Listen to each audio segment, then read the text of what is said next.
السلام عليكم ورحمة الله وبركاته. ازيكم يا طلاب تانية اعدادي؟ النهاردة فيديو جديد من شرح منهج بيانفينيو لسنة تانية. ولو اول مرة تتفرج عليا، معاكم ميس آية شهاب مدرسة اللغة الفرنسية. وقبل ما نبدأ شرح، لو عجبك الفيديو ما تنساش تعمل اشتراك في القناة ولايك للفيديو، ولو عندك اي سؤال اكتب لي في الكومنتات وانا هرد عليك ان شاء الله. ولو حابب تنضم معايا في جروبات الاونلاين هسيب لك رقمي في الديسكريبشن بوكس. ويلا بينا نبدأ شرح. اخر حاجة شرحناهم في الفيديو اللي فات، وهو verb offrir و verb venir، وشرحنا كمان verb manger و commencer، وحلينا عليهم كل الأسئلة. النهاردة بقى هنبدأ في حاجة جديدة وهي ضمائر الفعل. عندنا ايه ضمائر الفعل؟ واحنا اصلا اخدنا الضمائر دي على فكره في السنه اولى، وهي الجو والتي والإل والآل والنو والفو والإل افيك اس والآل افيك اس، وكنا اخدنا كمان الان. بس احنا المره دي في سنه تانية عايزين دول الان والنو والإل والآل والإل افيك اس والآل افيك اس. ونبدأ الأول بالبرونام سوجي الآن والنو، دول كده هما الاتنين ليهم علاقة ببعض، فعايزين نشرحهم. بس هنبدأ الأول كده بشرحهم على الإيه، على السبورة، بعد كده نرجع تاني للكتاب. أول حاجة هنبدأها بإيه؟ بضمير الآن.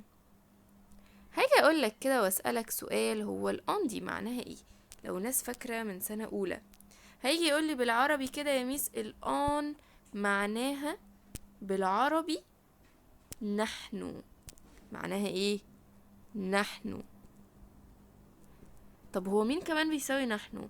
بتساوي، يبقى كده هي بتساوي مين؟ بتساوي انه في الايه؟ في المعنى. يبقى الان بتساوي انه في المعنى، يعني معناها نحن. ليه؟ لان النو اصلا معناها نحن. تمام، كويس قوي. ولكن في التصريف، يعني عشان نبقى فاهمين بس، في التصريف بتتصرف زي مين؟ زي الإيل والال. تمام كده يا جماعة؟ يبقى الآن بتساوي في المعنى النو اللي هي معناها نحن، ولكن لما بتيجي تتصرف معاها الأفعال بتتصرف زي الإيل والآل. تمام. بس الآن مش معناها نحن فقط، ولكن معناها كمان ممكن تبقى معناها الناس اللي هي لي جون. لي جون اللي هي معناها الناس، وممكن كمان تبقى معناها المرء اللي هي لي بيرسون. فيمكن يكون معناها نو، ومعناها لي جون، ومعناها لي بيرسون. ولكن سيبك بقى من المعنى ده كله، سيبك من المعنى، بتتصرف زي مين؟ بتتصرف زي الإيل والآل. تمام. طب والتصريفات مع النو؟ التصريف مع النو بياخد او ان اس، ده معروفة دي من سنة أولى. لكن الآن بيكون آخرها او. وطبعا لو حاجة شاذة بتتحفظ، بنبقى حافظينها أساسا، زي verb aller و verb avoir و verb être، فانت بتبقى حافظ أصلا تصريف الفعل. دي كده أول حاجة أنا عايزاك تكون عارفها. يعني لو أنا جبت لك جملة زي كده، قلت لك on نقط au club، وهنا إنه نقط au club، أحط إيه في الجملة الأولى وأحط إيه في الجملة التانية؟ اولا كده انا عايزه اصرف verb aller يذهب، عايزه اقول نحن نذهب الى النادي. الاتنين معناهم نحن نذهب الى النادي بالعربي. ولكن الان لما تيجي تصرف معاها verb aller، الان هتاخد on va زي الايه، زي الإيل والال. الإيل والال بياخدوا va. ولكن انه هصرف معاها verb aller ازاي؟ هيبقى كده aller، سوري، allons اخرها o n s. شفتوا الفرق؟ يبقى الآن بتتصرف زي الإيل والآل، ولكن النو بتتصرف عادي او ان اس. دي كده أول حاجة، ما فيهاش أي حاجة صعبة. ولكن طب أنا لو جيت قلت لك لي جون، لي جون، لو حد كان بيذاكر من سنة أولى هيبقى عارف إن كلمة لي جون يعني الناس، ودي كلمة إيه؟ دي كلمة جمع. اي كلمة جمع بسويها يا اما بالإلافيك اس يا اما بالالافيك اس. طب هي الليجون دي اكيد هتبقى جمع مذكر، يبقى اسويها بمين؟ يبقى اسويها بالإلافيك اس، بالإيل افيك اس. فتتصرف ايه؟ تتصرف فيرب aller تبقى كده فون. تبقى ايه؟ هتبقى فون، ما هي بتتصرف زي الإلافيك اس. ما هي الإي لافيك اس بتاخد فون. يبقى ما حدش يتلخبط ما بين الان وما بين النو وكلمة لي جان، وزي برضو نفس الكلام، يعني لي جان هي زيها كده ايه كلمة لي بيرسون، إي لافيك اس برضو. تمام يا جماعة، دي كده أول ملحوظة على الدرس بتاعنا. تاني حاجة، لو أنا جايلي اسم زائد كلمة موا دي أخدناها في سنة أولى كان معناها أنا. طب ما هو لو أنا جبت اسم زائد موا، يعني مثلا علي، ايه دي معناها وي، موا علي وأنا. طب ما أنا ممكن أشيلها وأحط مكانها نحن. طب هي النحن اسمها ايه؟ يا إما نو يا إما آن، ما هو الاتنين معناهم نحن. تمام يا جماعة، يبقى يا إما نو يا إما آن. طب أنا ازاي بقى هفرق؟ لو أنا مثلا جات لك جملة زي دي، ازاي هفرق احط النو ولا احط الآن؟ لو جيت قلت علي ايه موا، علي ايه موا، وقال لي النقط allons au club. والجملة التانية منى ايه موا، منى وانا، وعمل لي نقط هنا وقال لي مثلا va au club. اعمل ايه لو حد بيفكر؟ قال لي يا ميس هي مش علي وانا وهنا منى وانا الاتنين دول بمعنى نحن. طب انا دلوقتي احط النو ولا احط الان؟ روح بص على الفيرب هنا في الجملة الاولى فيها او ان اس. مين اللي بتاخد او ان اس؟ النو، يبقى هنا هنصرفها مع النو. طب والجملة التانية دي الفا، ده الإيل والآل، ما تنفعش الإيل والآل. ليه؟ لأن أنا عندي منى وأنا، فلازم يبقى معناها نحن. مين اللي بتبقى معناها نحن وبتصرف زي الإيل والآل؟ هي الآن. يبقى هي دي الإجابة. تمام، بس هو ده الدرس. تعالوا بقى نرجع للكتاب. تعالوا بقى نشوف الكتاب بيقول لنا ايه. بيقول لي ان الآن هي ضمير فاعل نكرة. ضمير الآن ضمير فاعل نكرة بمعنى نحن والناس والمرء، ويصرف معه الفعل مثل الضمير الإل والآل. يعني الآن بتساوي النو واللي جان واللي بيرسون. تمام، يعني بمعنى أصح عشان يفهمك أكتر، بيقولك إن الآن va au marché بتساوي nous allons au marché. يعني أنا إيه الآن والفا، يعني بس غيرت الفاعل وغيرت الفعل، وهنا النو وهنا اللون، ولكن هما الاتنين نفس المعنى بالعربي. نحن نذهب إلى السوق، والناحية التانية برضو معناها نحن نذهب إلى السوق. نفس الكلام on va au marché، نحن نذهب إلى المارشي، ولكن هنا هتبقى معناها ايه؟ هتساوي لي جون يعني الناس، يبقى الناس تذهب الى المارشي. والناحية التانية لي جون فون او مارشي، الناس تذهب الى السوق. فبيقولك ان هما الاتنين معناهم زي بعض بالعربي، ولكن تصريفاتهم في الفرنش مختلفة. طب تعالوا نشوف المربع الازرق بيقول لنا ايه. الضمير ان يمكن ان يحل محل اسم زائد موا، ده لسه قايلين على السبورة اهو. فرانسوا اي موا حط ان. ليه حطيت ان؟ عشان فا بتتصرف زي الإيل والآل، بس انا ما ينفعش لا احط الإيل ولا احط الآل. ليه؟ عشان هو محدد لي، قال لي فرانسوا وانا، يبقى نحن. دي اول ملحوظة. تاني ملحوظة، الصفة مع ضمير الان. الصفات بتتبع الفاعل الحقيقي من حيث النوع والعدد، على الرغم من تصريف الفعل مع الضمير الإيل والآل. يعني ايه الكلام ده؟ يعني بيقول لي ان الان طبيعي هما جمع، سامي وانا احنا جمع، احنا اتنين. تمام، بس الصفة المفروض هو هنا ايه؟ بنصرف الفعل على انه إيل وقال يعني مفرد، بس الصفة ملهاش دعوة بالفعل. الصفة بتاخد اس عادي لان انت بتتكلم عن جمع، ما هو سامي وانا يبقى بتكلم عن جمع.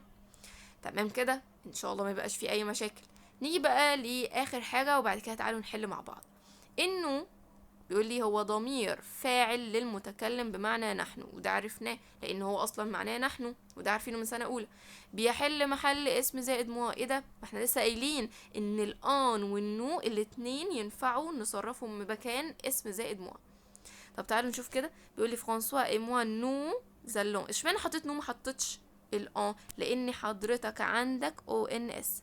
نفس الكلام منى اي موا، حطيت لي نو. اشمعنى النو؟ ليه ما حطيتش عشان هنا في او ان اس، واللي بتاخد او ان اس هي النو. تمام، تعالوا بقى نحل ونشوف فهمتوا ولا لا. بس قبل ما تبص على الحل حل لوحدك وبعد كده افتح الفيديو تاني واتفرج على الحل. نشوف اول سؤال، بيقول لي préparons le gâteau. هو مين اللي بتاخد او ان اس؟ بيقول لي نحن نجهز الجاتو. مين اللي بتاخد او ان اس؟ انه، يبقى هنختار نو. طب رقم 2، va chez Jean à l'occasion de son anniversaire. مين اللي بتاخد الفا؟ يا اما il يا اما ال يا اما on. مفيش الإيل والال، يبقى مفيش غير مين؟ الأم. رقم 3، mange à midi. mange مين اللي بتاخد اخرها او؟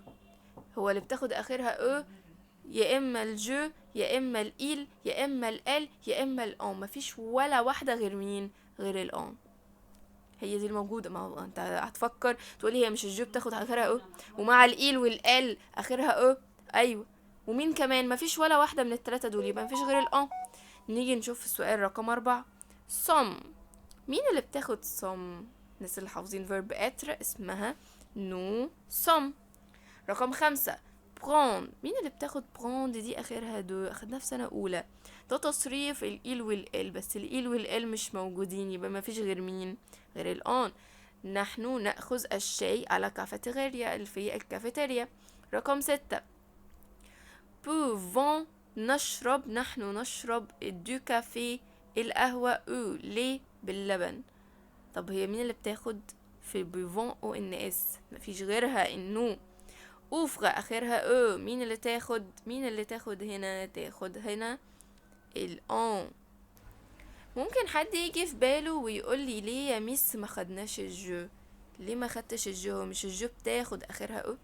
هقول لك عندك حق، بس ليه ما اخدناهاش؟ لان انت حضرتك في حرف فويل هنا، واحنا عارفين ان لو الجو جاي بعدها حرف فويل المفروض اغيرها وتبقى جي ابوستروف، فعلشان كده انا ما اخترتش الجو.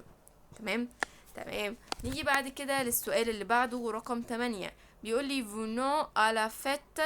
يأتي، نحن نأتي إلى الحفلة في الساعة 20 اللي هي الساعة 8.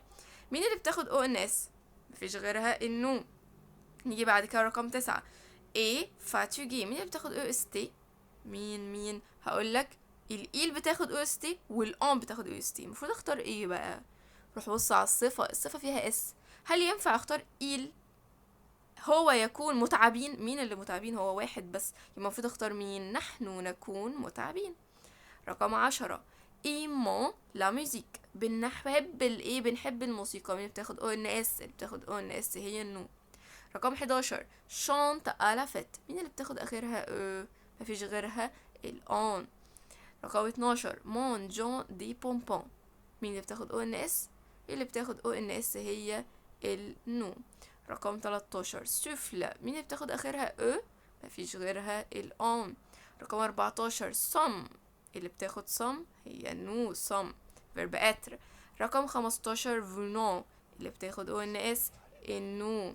بعد كده رقم 16، mon frère. اخويا، et moi وانا. المفروض اصرفها بمين؟ اسويها بمين؟ يا اما النو يا اما الان. تروح تعمل ايه؟ تروح تبص على الفيرب اخره او، يبقى مين؟ يبقى الان. طب اللي بعدها دينا وانا. نقط اشيطون اخرها قلنا اس. انا رحت قلت هنا دينا وانا يا اما او يا اما نو، رحت بصيت على الفيرب لقيت اخره قلنا اس، يبقى النو.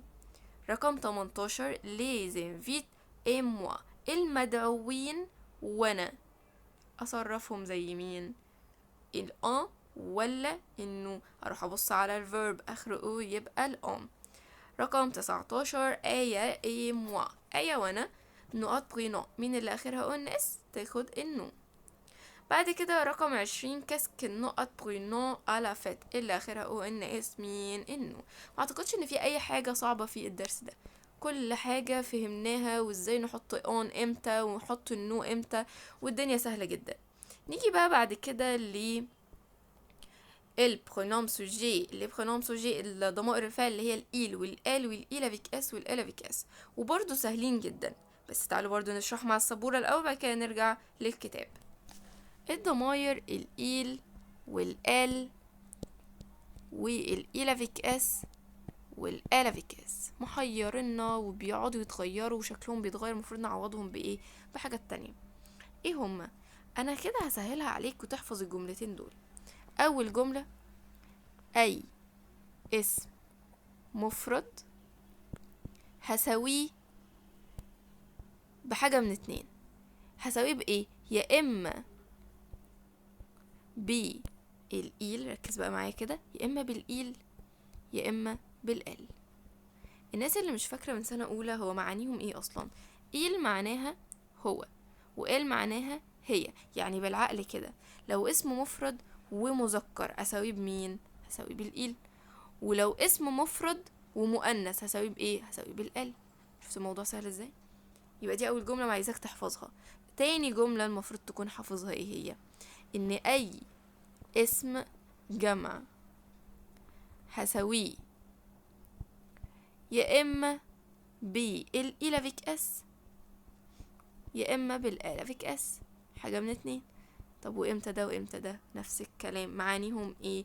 الإلى فيك اس معناها هم، والآلة فيك اس معناها هن. لو اسم جمع ومذكر يبقى اساوي بمين؟ بالإلى فيك اس. ولو اسم جمع ومؤنث يبقى اساوي بالايه؟ بالإلى فيك اس. مفيش سهوله من كده، اكتر من كده. لو حفظت الجملتين دول الموضوع هيبقى سهل. تمام، تساويهم في دماغك عشان هنعرف، عشان احنا محتاجينهم في ايه؟ في التصريفات بس مش اكتر. الاربعه دول سهلين ولكن بيحيرونا في ان هما بشكلهم بيتغير بس مش اكتر. طب تعالى نشوف هيتغيروا ازاي. يعني انا لو جيت قلت لحضرتك كده، لو جيت قلت لك علي، اساوي بأنه واحد من الاربعه. تقول لي يا ميس علي ده اسم مفرد. ايوه، ما هو واحد واسم مفرد مذكر، يبقى اساوي بمين؟ مين اللي بياخد اسم مفرد مذكر؟ هو، يبقى إيل. يبقى علي هقول عليه إيل هو. طب منى، منى اساويها بمين؟ منى اسم مفرد مؤنث ولا مذكر؟ اكيد مؤنث، يعني بنت، يبقى اساويها بايه؟ يبقى اساويها بالال. طب دول كده حاجه يعني اسماء عاقل. طب لو جبت حاجه غير عاقل، يعني لو جيت قلت لك لو استيلو، لو ستيلو يعني قلم، نساويه بايه؟ هو ده قلم، حاجه غير عاقل. يعني اساويها برضو بالايل والال والايل والال في كاس، نفس الكلام. سواء عاقل او غير عاقل بنعوض عنهم بالاربعه دول. طب تركز كده، هي اللو ستيلو ده ايه؟ مفرد ولا جمع؟ مفرد، ده اداه لو دي اللي هي المفرد. طب واللو دي اصلا ما انت قلت لي هي مفرد، طب دي بتاعه المذكر والمؤنث، دي بتاعه المذكر، يبقى اساويه بمين؟ يبقى اساويه بالايل. تمام قوي. طب لو جيت قلت لك لا جم، مش محتاجة يعني ايه مفهومية يعني يا مس، ما هي لا جم معناها ايه؟ استيكة، وهي الأداة دي بتاعت المؤنث ومفرد، مفيش اس تبقى مفرد، مفرد مؤنث يبقى بالال. لحد هنا مفيش اي مشاكل، الدنيا سهلة. طب نشوف اللي بعده، الإيل والإلا فيك اس. يعني انا لو حضرتك قلت لك علي ايه عمرو، علي وعمرو اساويه بمين؟ تقول لي يا ميس انا لسه قايله لنا الجمله اي اسم جمع، هو كده جمع مش اتنين؟ جمع، يبقى اي اسم جمع هساويه اما بالاله في كاس يا اما بالاله في كاس. طب اروح اساويه بمين؟ علي وعمرو اتنين يبقوا جمع ومذكر عشان ولاد، يبقى اساويه بمين حضرتك؟ يبقى بالاله في كاس، اللي هو هقول عليهم هم اله في كاس. طب لو جيت قلت لك منى ايه ندى، منى وندى، الناس اللي بتفهم هتقول لي ايه يا ميس؟ هتقول لي اكيد يعني ايه مؤنث وجمع، يبقى الى فيك اس، اقول عليهم ايه؟ هقول عليهم هن. طب حاجه بقى جديده وجدع اللي هيعرف يقولها، لو جيت قلت لك منى ايه علي، منى وعلي نساويهم بمين بقى؟ ده مفرد مؤنث ومفرد مذكر، يعني جمع. اقول بقى جمع مؤنث ولا جمع مذكر؟ طب بالعقل كده، انا لو قلت لك منى وعلي هتروح تقول عليهم هم ولا تقول عليهم هن؟ بالعقل بالعربي هنقول عليهم هم، يبقى نفس الكلام بالفرنساوي بقول عليهم برضو هم، اللي هي إلى فيكاس. خليها قاعدة كده، مفرد مؤنث مع مفرد مذكر يدينا جمع مذكر. اكتبها هنا كده معاك في الكتاب، مفرد مؤنث، مهمة جدا دي، مفرد مؤنث زائد مفرد مذكر يدونا جمع ايه؟ يدونا جمع مذكر. ودي الضماير بتاعت الإيل والآل والإيل والآلة في الكاس. تعالوا بقى نروح نحل عليها ونقرأ اللي موجود في الكتاب، نفس الكلام اللي قلناه مع بعض. تعالوا بقى نقرأه كده مع بعض. الضماير الإيل والآل والإيل والألافيكاس. الإيل، ضمير الإيل ده يقول لي هو ضمير فاعل غائب، معناه هو زي ما قلنا بيعود على اسم مفرد مذكر سواء كان عاقل أو غير عاقل. يعني لو قلت جمال انفيت سيزامي، جمال بيدعو أصدقائه، يعني لو قلت نفس الجملة بس حطيت إيل انفيت سيزامي يبقى صح، عوضت عن جمال بإيل. طب لو كادو، كادو يعني هدية. طب هي اللو دي مش بتاعت المفرد المذكر، يبقى سويها بمين؟ إيلي بو، الهدية جميلة. ممكن اقول هي على فكرة يعني لو الهدية بالعربي مؤنث، بس الحاجات دي ملهاش دعوة، الفرنش ملهاش دعوة بالعربي، هي مذكر بالفرنش، يبقى إيلي بو، الهدية برضو تكون جميلة. اللي بعده ضمير فاعل غائب بمعنى هي، يعود على اسم مفرد مؤنث عاقل او غير عاقل. يعني لو قلت لك سميرة اشترت اون مونتر، سميرة اشترت ساعة، لو حطيت بدل سميرة هي اشترت ساعة يبقى صح. لافيت الحفلة تكون او كلوب في النادي، لو شلت لافيت وحطيت مكانها هي مؤنث مفرد مؤنث، يبقى هي تكون في النادي، صح، الاتنين صح. طب والإلافيك اس ضمير فاعل غائب بمعنى هم، يحل محل اسم جمع مذكر عاقل او غير عاقل. يعني لو قلت مي بارون، مي بارون يعني الوالدين، يعني راجل وست، مفرد مؤنث زائد مفرد مذكر يدونا جمع مذكر، يبقى إلافيك اس. organise une fête، لو جيت قلت لك جون اي مارك 2 ولاد، يبقى إلافيك اس فونت على فيت. سي بسكويت، بسكويت اللي هو البسكويت. سي هي جمع، طب هي جمع ايه؟ جمع مذكر، لما تيجي تحفظ الكلمات تحفظها بالادوات. اي لافيك اس وحط اي سون بون. طب بالاخر واحده دي الحاجه مفرد مؤنث مع مفرد مذكر يدونا جمع مذكر. بعد كده اخر حاجه الافيك اس ضمير فاعل غائب بمعنى هن، بيحل محل اسم ايه؟ اسم جمع مؤنث عاقل او غير عاقل. لو قلت ميزامي صديقاتي احط مكانها الافيك اس. سيلين وكلارا هما 2 بنات يبقى الافيك اس. سيك جوب الجيبات احط مكانها ايه عشان هي جمع مؤنث؟ احط مكانها الافيك اس. يبقى سواء عاقل او غير عاقل نبقى فاهمين امتى بنحط كل واحد من الاربعه. تعالوا بقى نحل عليه.